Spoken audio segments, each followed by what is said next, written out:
Trisha asked for an instructional on how we do our smash eggs, our cascaronnes, as they're officially called.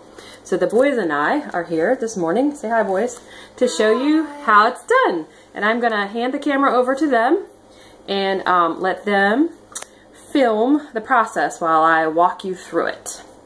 So we'll do that. Gonna do that, right? Okay, here you go. You have to point it right at Mama's hands down here. Okay, so we start with the whole egg, see? And everyone thinks that blowing eggs is really difficult, but it's not as hard as you think. Okay, gotta hold that really still, buddy. The first thing, especially for cascaronnes, because you don't need a super small hole in the top, so I just poke the top in, then I peel the shell away, leaving a pretty decently large hole. Okay, so you can see it's a pretty big hole. Then you have to make sure you kind of pierce the membrane there. And then you turn that sucker upside down, like this. And stop, Jay. You can't keep turning it around and looking at it, buddy. You just have to wait. And then we poke a tiny little hole here, and we blow. And out it comes. Now we have an empty egg, you see? And it's really important that you rinse that out and then let it dry. Okay?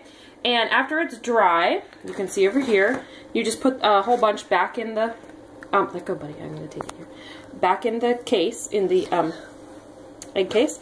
And then the next step is to dye them. Lots of pretty bright colors. And then, once you have a whole bunch of dyed ones, now you're seeing the small hole end there. Okay, here, Judah, hold it right here. Here's the large hole, so you can see, again, it's a pretty good size. Do not take my camera. We make confetti out of tissue paper. We fold it up like this, and then we just take a pair of scissors, which I had sitting here and now they're gone. Anyway, and then cut across it like that so that we get lots of tiny little pieces, okay? And here's a bowl full of those. Then we take a funnel, and I had to use an improvised paper funnel here because Appa chewed up our funnel, our regular plastic funnel, but hopefully you all have real funnels that can do this better. And then we just sprinkle the confetti into the funnel and fill the egg. And sometimes I have to get something skinny and pokey and push the confetti down in the egg. Particularly if you have a paper funnel, because those suckers don't cooperate real well. It's way easier if you have a plastic funnel. But it is a little time consuming, but it's a good thing to do while you're watching Netflix in the evenings or having some story time. And then you're left, there you go, there's your finished cascarone, complete with confetti, brightly colored, ready to go. And I'll take you over here and see my pride and joy on top of my refrigerator here.